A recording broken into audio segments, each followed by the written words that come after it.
జగన్మోహన్ రెడ్డి గారు ఈ కృష్ణా జిల్లాకి ఎన్టీఆర్ పేరు పెట్టి ఆయనకి ఒక గౌరవమైనటువంటి స్థానంలో మరి ఈ రాష్ట్ర ప్రజలతో పాటు ఆయన్ని గుర్తుంచుకునే అంత గౌరవాన్ని కల్పించారు. ఎన్టీ రామారావు పేరు చెప్పి అనేక మంది రాజకీయాలు చేస్తూ ఇంకా ఆయన బొమ్మను వాడుకుంటూ ఆయన ద్వారా ఓట్లు పొందాలన్నటువంటి ఆలోచనతో మరి ఆయనకు వెన్నుపోటు పొడిచినటువంటి చంద్రబాబు నాయుడు కావచ్చు, ఆ రోజు ఉన్నటువంటి శాసనసభ్యులు కావచ్చు, వాళ్ళు వారసులు కావచ్చు, ఇంకా సిగ్గు లేకుండా ఎన్టీ రామారావు బొమ్మ పెట్టుకుని ఎన్టీ రామారావు పదవిని దొంగిలించినటువంటి దొంగలో వాళ్ళే. ఆయన ముఖ్యమంత్రి పదవి దొంగిలించారు, పార్టీని కూడా దొంగిలించినటువంటి దొంగలు 420 గాళ్ళు. ఈరోజు మళ్ళీ ఎన్టీ రామారావు చనిపోయిన రోజు ముసలి కన్నీరు కారుస్తూ ఎన్టీ రామారావు మా అందరికీ ఆదర్శం, ఎన్టీ రామారావు అంత గొప్ప వ్యక్తి లేడు, ఎన్టీ రామారావు మీ అందరికీ ఆదర్శం అయితే ఎందుకు పొడిచారు మీరు వెన్నుపోటు ఆయనకి? ఆయన్ని పార్టీని పక్కన పెట్టి తీసి పక్కన పెట్టి సస్పెండ్ చేసి మీరు ఎందుకు పార్టీని తీసుకున్నారు? ఆయన ఆదర్శం అయితే ఆయన ముఖ్యమంత్రి పదవిని ఎందుకు దొంగిలించి ఆ సీట్లో మీరు కూర్చున్నారు? ఎన్టీ రామారావు చాలా అల్పులకి, అంటే లాయర్లకు కావచ్చు, రాజకీయాల్లో అల్పులు వాళ్ళందరూ కూడా, డాక్టర్లు కావచ్చు, అనేక మంది వ్యాపారాలు చేసుకున్నటువంటి ఉద్యోగాలు చేసుకున్నటువంటి వ్యక్తులకి, సామాన్యులకి సీట్లు ఇచ్చి శాసనసభ్యులను చేస్తే మరి చంద్రబాబు నాయుడు 420 మాటలని అందరూ కూడా వైస్రాయ్ హోటల్కి పోయి ఎన్టీ రామారావుకి వెన్నుపోటు పొడిచి రామారావుని క్షోభకు గురి చేసి ఆయన ముఖ్యమంత్రి పదవిలోంచి దించేసిన ఒక 4 నెలలకే చనిపోవటానికి కారణమైనటువంటి 420 గాళ్ళని, దొంగల్ని ఈ రాష్ట్ర ప్రజలు గుర్తించాలి. ఎన్టీ రామారావుకి చేసినటువంటి ద్రోహానికి ఆయన అభిమానులు అయితే అక్కడ ఇప్పుడు కూడా మర్చిపోయేటువంటి పరిస్థితి లేదు.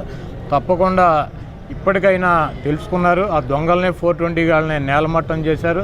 ఇక రాబోయే రోజుల్లో కూడా భవిష్యత్తులో కూడా ఎన్టీ రామారావుని అభిమానించేటువంటి ప్రతి వ్యక్తి కూడా ఆయనకి ద్రోహం చేసినటువంటి దొంగల్ని 420 గాళ్ళని భూస్థాపితం చేయాలని చెప్పి నేను ఒక అభిమానిగా కోరుకుంటున్నాను. జగన్మోహన్ రెడ్డి గారు ఈ కృష్ణా జిల్లాకి ఎన్టీఆర్ పేరు పెట్టి ఆయనకి ఒక గౌరవమైనటువంటి స్థానంలో మరి ఈ రాష్ట్ర ప్రజలతో పాటు ఆయన్ని గుర్తుంచుకునే అంత గౌరవాన్ని కల్పించారు.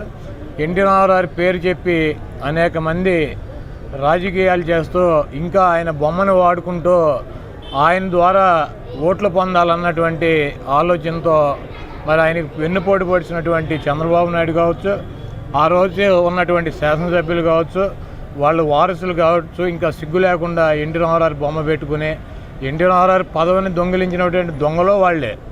ఆయన ముఖ్యమంత్రి పదవి దొంగిలించారు, పార్టీని కూడా దొంగిలించినటువంటి దొంగలు 420 గాళ్ళు. ఈరోజు మళ్ళీ ఎన్టీ రామారావు చనిపోయిన రోజు ముసలి కన్నీరు కారుస్తూ ఎన్టీ రామారావు మా అందరికీ ఆదర్శం, ఎన్టీ రామారావు అంత గొప్ప వ్యక్తి లేడు, ఎన్టీ రామారావు మీ అందరికీ ఆదర్శం అయితే ఎందుకు పొడిచారు మీరు వెన్నుపోటు ఆయనకి? ఆయన్ని పార్టీని పక్కన పెట్టి తీసి పక్కన పెట్టి సస్పెండ్ చేసి మీరు ఎందుకు పార్టీని తీసుకున్నారు?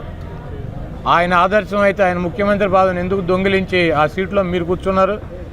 ఎన్టీ రామారావు చాలా అల్పులకి, అంటే లాయర్లకు కావచ్చు, రాజకీయాల్లో అల్పులు వాళ్ళందరూ కూడా, డాక్టర్లు కావచ్చు, అనేక మంది వ్యాపారాలు చేసుకున్నటువంటి ఉద్యోగాలు చేసుకున్నటువంటి వ్యక్తులకి, సామాన్యులకి సీట్లు ఇచ్చి శాసనసభ్యులను చేస్తే మరి చంద్రబాబు నాయుడు 420 మాటలని అందరూ కూడా వైస్రాయ్ హోటల్కి పోయి ఎన్టీ రామారావుకి వెన్నుపోటు పొడిచి రామారావుని క్షోభకు గురి చేసి ఆయన ముఖ్యమంత్రి పదవిలోంచి దించేసిన ఒక 4 నెలలకే చనిపోవటానికి కారణమైనటువంటి 420 గాళ్ళని, దొంగల్ని ఈ రాష్ట్ర ప్రజలు గుర్తించాలి.